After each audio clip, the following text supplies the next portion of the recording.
Good evening. It's 19:05 in London. I'm Dave King. This is Nikki Scott, and these are the Together Talks. This is a new and exciting concept brought to you by Rotary in Great Britain and Ireland, and we'll be with you every Tuesday evening at this time. Good evening. Yes, welcome back to the Together Talks, and thank you for all the fantastic feedback we received last week after our conversation with Jennifer Jones. She's such an inspiration and a great first guest. No pressure, Karl. I know a few of you had some technical problems getting into the Zoom room on time, so hopefully we've ironed those out this week. And it was great to see all the chatter going on the live YouTube feed as well. This is one big community, and thank you for being a part of it. And thank you for all your questions. We clearly aren't able to ask all of them in the 40 minutes, but we'll rattle through as many as we can. So if you want to know who the Together Team Talks is, that's a rattle, isn't it? We're made up of a small group of Rotarians from Great Britain and Ireland who are working behind the scenes on the technical setup, on the marketing, and also lining up the speakers. And boy, have we got some really good speakers coming up over the next 12 weeks. We've even got a superb one on August 11th. We'll take a break in July. We'll be getting on our budgie smugglers and our bikinis for the summer break. And then we'll be back again with the Together Talks in September. We absolutely will. And next week, I'm delighted to say that we've got the best-selling author, multi-award-winning speaker, and trend forecaster, Michael McQueen. He'll be linking up from Australia, discussing what it takes to maintain momentum in tough times. And then on May 26th, we'll be calling in on the next Rotary International President, Holger Knack, who will be engaging us in a great discussion about Rotary opening endless opportunities. And I'm sure you will all have plenty of questions to ask him just before he takes office. You can register for all future talks through Eventbrite. So let's get round to this week's guest, Karl Wilding. I think you just sorted out the potatoes, by the way, so they should be ready by about 8 o'clock. This is a mashup, by the way. So if you've had a chance to read April's issue of Rotary magazine, there's an interesting interview, which I wrote, with Karl, which we did back in February. Karl has been the chief executive of the National Council for Voluntary Organisations for just under a year now. But he's been with NCVO, which you can find just at the back of King's Cross Station, since joining from university as a research assistant back in 1998. With COVID-19, Karl has been an active voice on behalf of the voluntary sector, and he was part of the lobbying group who managed to persuade the government to part with £750 million of emergency aid to charities. So, before we meet Karl, let's play a short piece of video to introduce himself.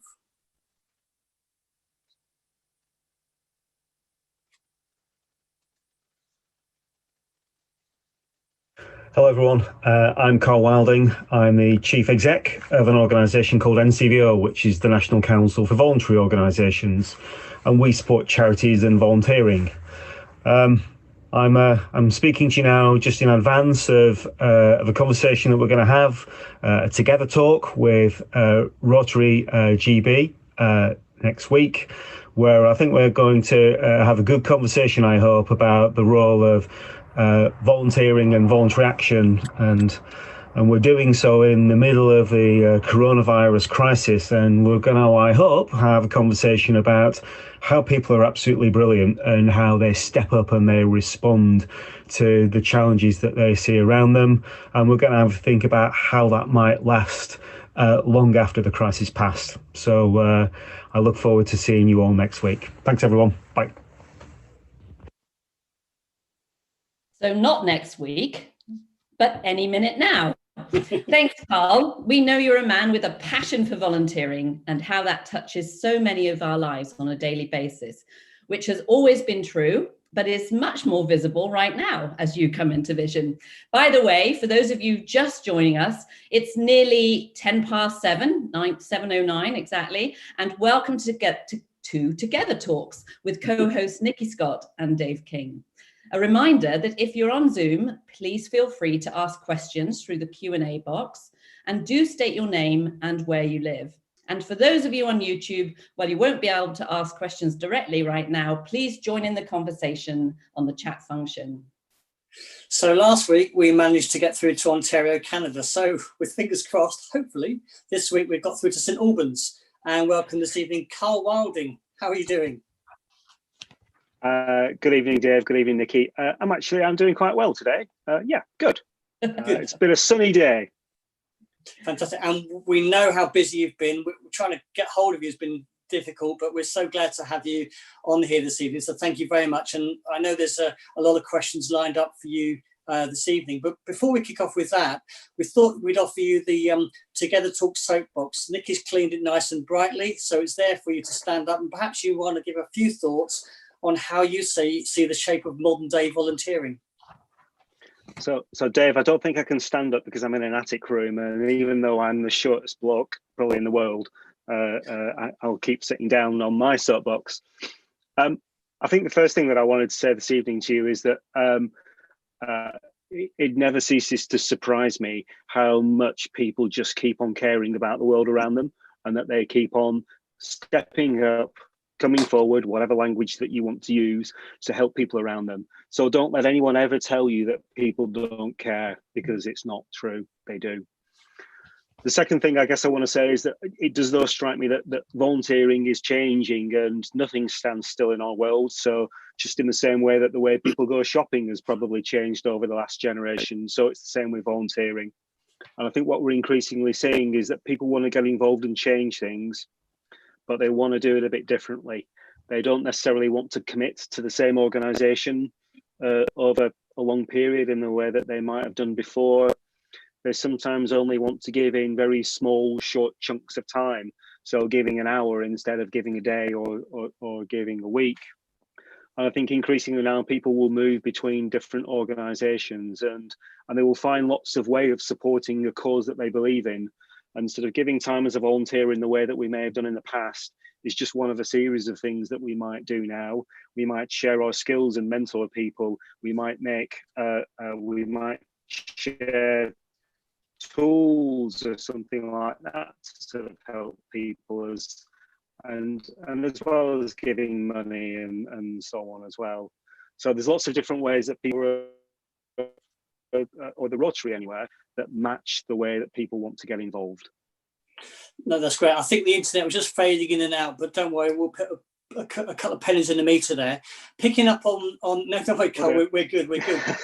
When I visited you back in February, when you walk into the NCVO, there's a huge display there which traces the history of NCVO from its starting point just after the First World War and to present day. And there's a really great quote there, Karl, which says this: volunteering is good for the soul because the world is changed by charity.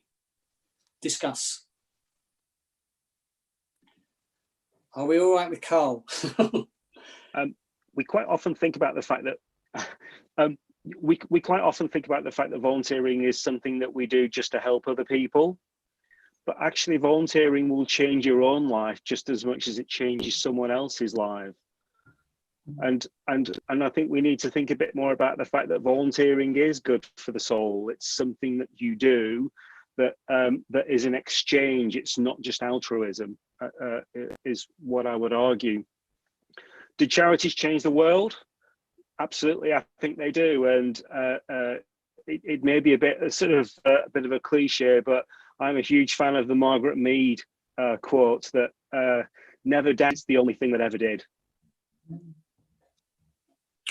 Another point that you made in that discussion, Karl, is that you're saying that while obviously volunteering is good for the soul, it's not necessarily the answer to everything. Still there? There's a bit of a delay, isn't there? Yes. I'm sorry. As you can probably tell already from what I'm saying, I'm a huge proponent of volunteering, and I think that there are things that volunteers can do that, for example, people in paid roles can't do. People trust volunteers to do things in a way that they don't trust paid staff. They will trust charities in a way that they might not trust the government. But we also have to be careful in not over-egging it. We have to be realistic and sort of say that quite often it's when volunteers are working alongside people in paid roles, for example, that we can make the biggest difference. It's not always clear though what what those roles are. It's, for example, it's not just as simple as saying, oh, well, volunteers are unskilled and paid jobs are skilled. Try telling that to a special constable, or try telling that to someone who's saving lives at sea for the RNLI. These boundaries, they shift and they move over time. But I'm clear that volunteering isn't just this nice fluffy thing that's free, but it can make a huge difference when we encourage people to get involved. And of course, volunteering is all around us. Everywhere we look, Karl, you know, you can't help but see that actually our lives are touched by volunteering every sort of minute of the day, really. It's a funny one. There's a bit of a paradox here, Dave. I mean, I will tell a story, and I would challenge anyone watching or listening to this to try and do the same in their own life. And that is, when I leave my house in the morning, the first thing that I see is a beautiful community garden in my village that's maintained by volunteers. I get on my bicycle and I sort of cycle to the station, and there's a cycling club in St Albans that's run by volunteers and is part of my leisure time. I get on the train, and my interest as a passenger, my voice is represented by a group of people who come together as a passenger voice group to challenge the much bigger and more powerful train company that gets me to work. And when I get to work, I walk along a canal that's beautifully maintained by the Canal and Rivers Trust, which is mostly volunteers who are doing the work. I mean, I could go on and on.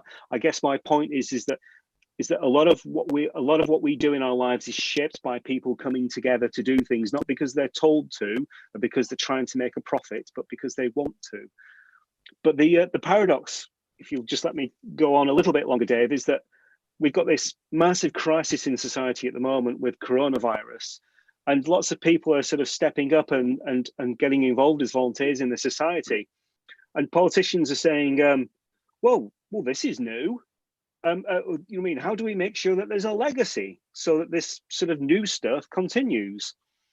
And you sort of feel like you want to say back, well, no, actually, it's not new. It was always there. It's just that you didn't see it, or you weren't looking for it, or it was a bit less visible. Voluntary action and volunteering, it's the glue that keeps our society together. If people didn't do this stuff, like be school governors or judges or sports coaches, literally the country would fall apart. And I think that's the case for most countries.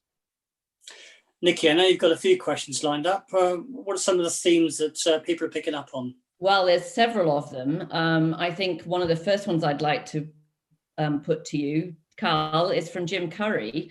You mentioned about these changes in the way that people like to volunteer, and this is the whole topic today, about modern trends in volunteering. So the question is, how can Rotary and other organizations like Rotary capitalize on these trends? What can we start to do differently? You know, we're a very established organization, but how do we adapt to serve people who have a different need and different ways to engage, especially younger volunteers?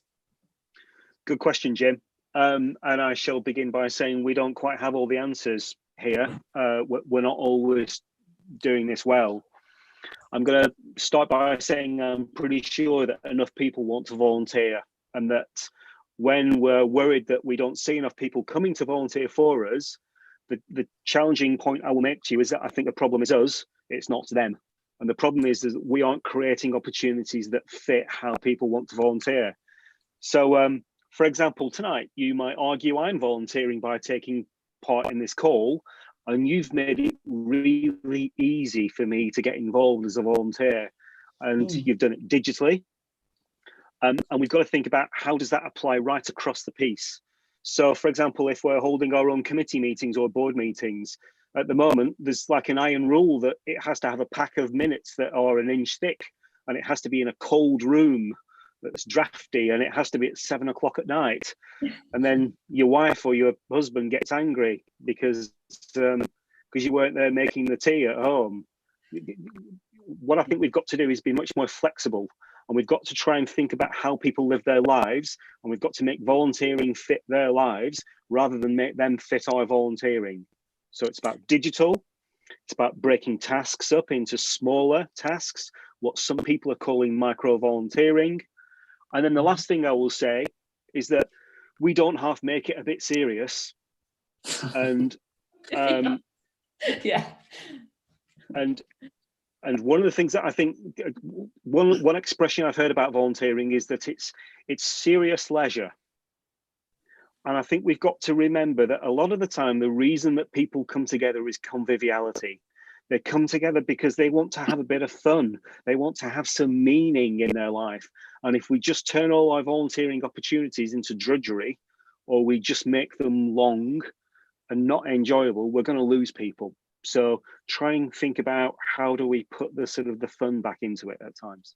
That's a really good point. And you've brought up the current situation we're all facing now, Karl, obviously, which is a very, very tough scenario for so many people. But at the same time, it creates that need to connect even more in different ways and virtual ways that we are tonight, for example.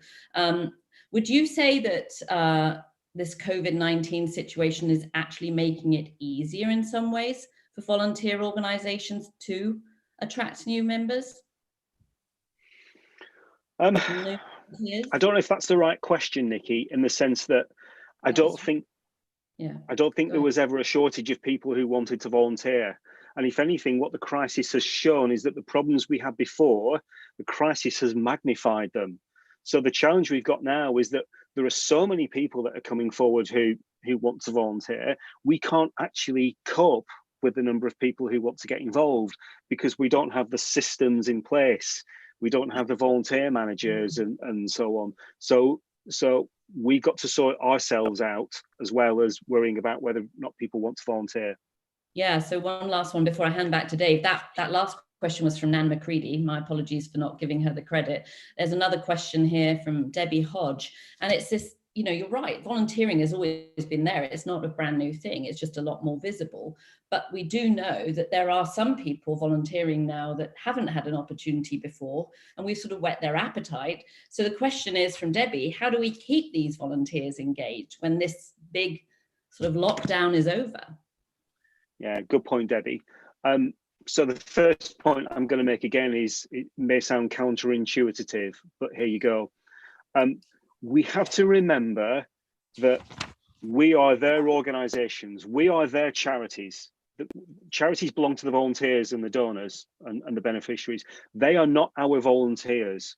Mm. So sometimes we have this bad habit in our sector of when we get volunteers or donors that we hug them and we don't let go. And if I'm right, what I'm saying that's not how people want to get involved in communities anymore. We've got to resist the urge to hug them close and to not let them go. And we've got to just remember that actually we'll keep them by not making them feel like they're tied down to an individual organization, I guess would be my first sort of point.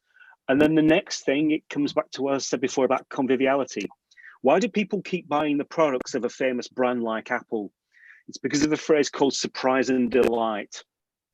Apple constantly sort of gives people a wonderful experience. And the thing that I would urge everyone is to think about is, what's the experience that someone has when they come and volunteer for you? Did you make them fill out a form and not get back to them for 2 weeks? Or did you respond instantly and say, hey, come tonight, have a taste and see if you enjoy it? It's not that different to some of our experiences in our other walks of life, is what I'm trying to say. Got to keep making it fun. Dave, back to you. Karl, inevitably, there's quite a few COVID questions, so I'll hit you with a few of those if I may. Mike Harvey asks a very simple but quite an effective question. What will happen to all the 150,000 volunteers after lockdown? Sorry, the people who are volunteering as COVID volunteers specifically now? Yeah. So there are about 600,000 people in the UK. Sorry, that's wrong. There are about 600,000 people in England who have come forward and volunteered specifically for the NHS to help people who are in the group who are not able to leave their houses in the lockdown, what the professionals call the shielded group. Our sense is that that after the initial lockdown phase, that those people they're still going to have needs. We're not going to assume that they can still get out to collect their prescriptions. They might still need help with food or accessing medical equipment. So we think those volunteers are actually still going to be needed at the end of this. But what's also starting to happen is that those 600,000 people who are volunteering for health service, at the moment, there's quite a small range of jobs that we're asking them to do. And over time, I think what's going to happen is that the range of jobs that we'll ask them to do is going to broaden and widen. So I think they're still very much going to be involved. And I absolutely hope what will happen is that they'll have had a taste of what it's like to do something with purpose. And then I think we've got to find another stop on their journey for them. And although volunteering's clearly changed over the last 100 years of NCVO, Chris Davis is saying, or asking rather, post-COVID-19, will we have a new definition of volunteer? Oh, well, people have been trying to sort of define and redefine the word volunteer in all the 20 odd years I've been working in the sector. They've also been trying to give it a new name, Chris, as well, which I sort of tend to get a bit irritated by. The latest fashionable one is social action instead of volunteering. And just as some people don't want to call us charities anymore, they want to call us the voluntary community and social enterprise sector. And as I keep saying to people, I don't ever recall my 17-year-old son saying he was going to swing by his local VCSE organisation in the morning to do some social action. He's going to volunteer. So I think my sense is that let's not worry about defining this stuff as volunteering or community engagement. The way I think about it is that people just get involved in their communities, and that's what's important. One more for me on COVID before I hand back to Nikki, and this is from Peter Davey, who's talking about, how youngsters are clearly engaging with this new spirit of volunteering. And he's saying, how do you think an organisation like Rotary can help this sort of newfound community spirit by allowing it to flourish and bringing in these new volunteers to join the organisation? Yeah, that's a good point. There's been a campaign in the UK over pretty much the last decade called Step Up to Serve, or the I Will campaign, as it's also known. And what that's been doing is that's been encouraging young people to get involved from the ages of 10 upwards. It's been really successful. And what's really clear to me is that young people want to get involved. And actually, again, don't believe some of the stuff that you will read sometimes that they only want to get involved to put something on their CV. It's not true. It's very clear to me that people want purpose. People are missing something in their lives. That smartphone, it's not filling a gap here. Okay, and volunteering can do that. So my challenge to Rotary is, where is the Rotary shaped space that's going to fill that gap in young people's lives that gets them involved? So the sort of the step-by-step or iterative process that I think we've got to go through is that young people have got to look at us and they've got to sort of see people that they themselves recognize and think, yeah, okay, that's for me. So we've got to try and think about whether it's our governance or so on, or whether it's the images that we use. And Nikki and I were talking about some fantastic posters yesterday. We've got to freshen it up, and we've got to make it feel relevant to young people. And we've got to show them how getting involved with Rotary is going to help them to make a difference to something that they care about. That's the other big trend that's changed, Dave, is that whereas maybe 20, 30 years ago, there was sort of this relationship whereby Rotary were the heroes or charities were the heroes and they were the supporters. Now we've got to realize that they're the heroes and we are the supporters. So how can we support those heroes to make a difference to what they care about?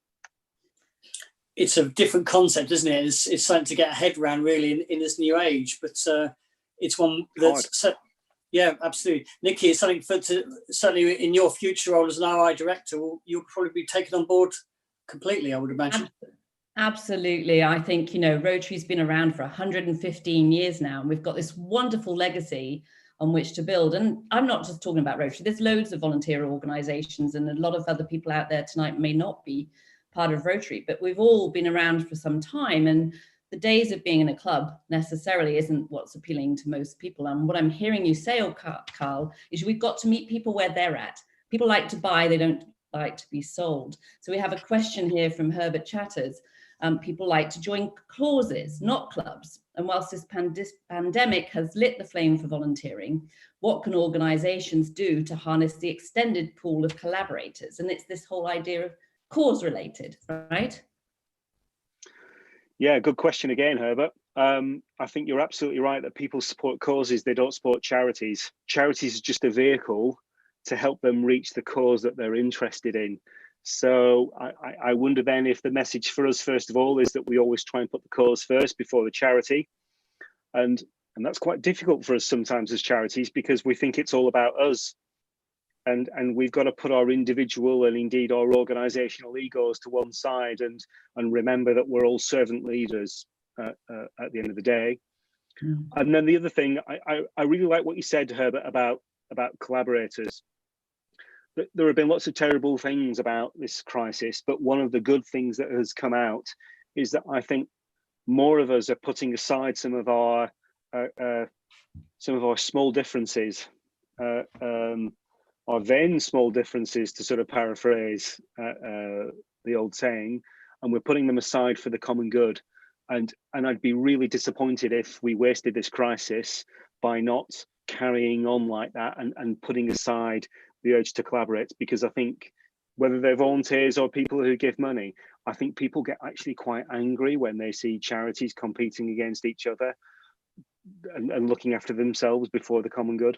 Absolutely. So actually, you're touching now on Raymond Dixon's question. He said, how can we aid charities working together? There it is again, rather than fighting each other for the same funds. And I know, Karl, you've worked very closely with Rotary on a project we were doing for all of the voluntary organizations out there called a Volunteer Expo. That was due to take place earlier this month. Obviously, the situation we're in means that that's actually been deferred. It's still gonna happen. It's happening next year instead. What is it that made you and NCVO jump on board with that? And what do you see? I think it's exactly what you're just saying. It's a space to come together, right? Yeah, well, first of all, I thought what Rotary were trying to do with the expo was just brilliant, and it was selfless, which I immediately loved. You were doing something that was about increasing volunteering for whoever, right across the piece. You weren't just trying to increase the number of people who volunteer or get involved with Rotary, and I love that, because it's about the public interest. It's about the common weal, the public good. That's why I get out of bed in the morning, and I love people who feel the same as me. I also wanted to do it because I was really intrigued by the idea of an organisation like Rotary that actually maybe not everyone thinks of the modern face of volunteering. And I'm absolutely up for disrupting what people think of us as the sector, because I think people's understanding of us as a sector, it's like 20, 30 years behind what the reality actually is. But Raymond's point about stopping charities fighting, Nikki, some of that is about the environment that charities are in, and there's an old phrase about charities and funding that funders get the sector they deserve because they create these competitive processes. Some of it's about how people like me and you can model that collaboration and recognize that actually there's a bigger prize when we come together. I'm a great fan of that quote, and I don't know what the origin of it is. And that is, it's amazing how much success you can have when you don't care who gets the credit. Yes. And then the final thing, and I want to hark back to your point about Rotary's 115 years old. NCVO is 100 years old, and when we were born because lots of people were responding to the crisis of the time, which was the First World War. And they weren't very coordinated, and they were all doing things that sometimes were competing against each other, but they weren't making a bigger difference because they weren't coordinating together. And NCVO was actually founded to make all these cats in a sack, whatever the expression is, to sort of work together much better.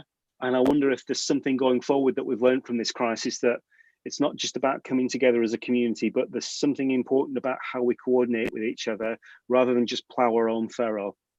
It would be wonderful if we were a slightly less fragmented sector, that's for sure. Dave, back to you. Yeah, Karl, we talked at the beginning about your involvement with the government in terms of getting the extra funding. I know you spoke in the House, in Parliament rather, and I've got a question from Di Hounsell, who asks, do you think the government does enough to work in active partnership with the voluntary sector?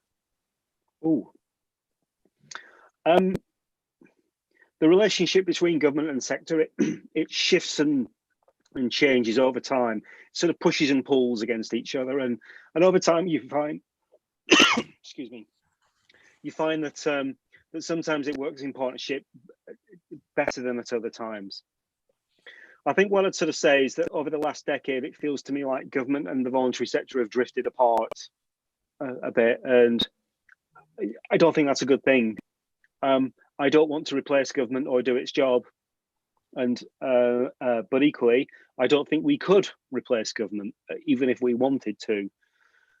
I think we've got to find ways of rubbing along together whereby we can challenge government when it gets things wrong, but equally, government has got to recognise that if it wants us involved in hospitals and taking patients home from hospitals and so on, that we can't just do that on thin air, that at times we're going to need funding. So I think we went into this crisis probably not quite as coordinated with government as we should be as a sector, and I think that's actually been for the I think people are poorer because of that. I think it's been for the disbenefit of our communities for that. So I think we've got to find a way of rubbing along better than we have been. And in a similar vein, Ray Bevan's asking, how has legislation regarding health and safety and safeguarding affected the volunteer sector? So the issue here about health and safety and safeguarding, some of it's about perception and some of it's about reality. So you see these stories about cheese rolling in Somerset and how we can't roll cheese down hills anymore because of health and safety, and I've seen some work done to sort of banish red tape in our sector, and what you find a lot of the time is that actually the truth isn't quite the same as what the perception is, and I don't think health and safety is nearly as bad as we think it is. Conversely, I think we've got to be really careful in our sector that when it comes to volunteering, that we think that we can just involve people and that we don't care about safeguarding. It upsets me that I have to say things like this, but there are some bad people about, and some of those bad people use charities and voluntary organisations as a vehicle to do bad things. So we have to make sure that not just the people that we help are safe, but we also have to make sure that the people who volunteer are safe as well. There's a couple of examples of during this crisis that people who volunteered for the COVID mutual aid groups, there's at least one person who had their bank account cleared out by someone who took advantage of their goodwill in volunteering. So we've got to find a way of getting the balance right on issues like safeguarding to not just protect the people we're helping, but protect the volunteers as well. We've just got a couple more minutes, Karl, and just again, taking a very similar vein here from Mahinda Kainth, who says, what protection is there for volunteers to ensure they're not being taken advantage of? Who protects the interests of volunteers? So a few years ago, there were some ideas that you might have an ombudsman for volunteers, but I think people around at the time ultimately decided that that wasn't the way forward. NCVO tries to protect the interests of volunteers, and our sort of theory of how we should do that is by trying to get good quality volunteer management in place in charities. The best way to protect volunteers is to stop problems from happening in the first place. So we've got some standards called Investors in Volunteering, and we do things like training and safeguarding so that we can help organisations get it right. Problems are still going to happen, and we do try and sort some of those out, but quite often what we found is that by approaching the organisation and trying to explain the problem and having a line of communication, most of the time that's the best way to sort things out. Dave, I've got a last one if I can squeeze it in. Go for it. Okay, so this is going back to the fun side of volunteering, Karl. A lot of people have been at home and now have beautiful gardens if they're privileged enough to have gardens. And Diane Fife would like to ask, can we fundraise from our garden? Oh, can you fundraise from your garden? Well, yes, a couple of weeks ago, the London Marathon should have taken place. And last year, the London Marathon raised about £60 million for charities. And of course, we can't come together anymore in these mass participation events. So they did something called the 2.6 Challenge. And it had people doing things like it was either a 2.6 walk around the block, or it had people in their gardens doing 26 jumping through hoops, or growing 26 sort of new plants, and so on. So there are definitely things that you can do in your back garden, and with the miracle of technology that we're using now to come together, you can show the world that you're doing these things, and you can get people to sponsor you using the many platforms that take place. So absolutely you can, Diane, and thank you for asking. I think we're in a whole new world, Karl. We'd all agree that. I think there's no going back from a whole different way of approaching life. It's changing behaviors in a way we could never have imagined. So we've got a few minutes left and we've covered a lot of ground. Thanks to everyone for their questions. I'm sorry we've not been able to answer all of them, but Karl, you've been a great guest. How about we finish up? We like to ask all of our guests to finish up with 2 or 3 takeaways that people can then act on as a result of being part of this conversation tonight. What would you like to offer up for that? So the first thing I want people to act on is, believe me when I say that people still want. The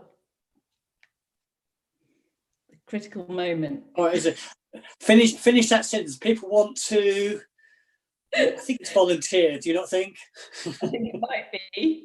Okay, let's hope Karl's internet comes back. It's going to keep us in suspense here. It's quite interesting, wasn't it, talking about the way that we've got to reshape the volunteering, isn't it? Because that's going to be critical in post-COVID, about how Rotary especially, but volunteering generally reshapes itself, once this is all over. I think Karl might be frozen, but the other point I found in a takeaway conversation, Dave, was that people like to buy, not be sold, right? So I think Karl's saying we've got to meet them where they're at. We've got to find ways to engage, offer many ways that people can engage in volunteering, not just a one shoe fits all. What about you? No, I don't know if we're getting them back, but I think that is a shame in some ways. The Volunteer Expo wasn't around this May, because actually that would have been a perfect showcase to illustrate what Rotary is doing and how it's progressing. But I'm a firm believer that Rotary's got this great opportunity to really shine once we've come through this lockdown. Karl, we've done a couple for you, but do you have one last one you want to throw in there?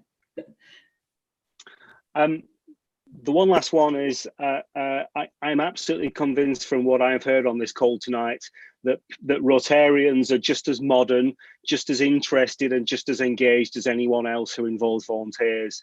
So I'm absolutely convinced that you've got the tools and the skills and the knowledge to manage and engage with this new world of volunteers. Just have the confidence to go out and do it. Karl, that's brilliant. Thank you very much, and thanks for sort of coping with the technical stuff there. But that's almost it for this evening. I know we've caught you at a busy time. Did it go to plan apart from the technical stuff? Yeah, sorry for sort of dropping out just at the end, but that was a really enjoyable sort of hour. So thanks everyone for listening. Taking part. Great. We're so delighted to have you. Thank you. And thank you to the audience for getting involved. Some terrific questions. Once again, as Nick was saying, we've had so many, and we tried to hopefully give a flavour of those. And we hope you'll join us again next Tuesday. Yeah, so as a reminder, once again, we'll have Michael McQueen, who is our trend forecaster from all the way from Australia, talking about how to maintain momentum in tough times. We'll be broadcasting live at 19:05 next Tuesday, and we're going to open up to our YouTube audience to have a chance to ask some questions. So we'd actually like people to submit questions in advance by registering through Eventbrite, and then we can make sure we've had a chance to see that what the trends are in those questions and ask as many as possible. So if tonight has whet your appetite to learn more about Rotary and the ways we engage with those who share a passion for volunteering, we invite you to learn more through our website, and the link will be provided at the end of tonight's credits. So it's good night from Dave, and it's good night from me. We'll see you next Tuesday, 19:05. And here's a quick message from Michael about what to expect next time. Bye.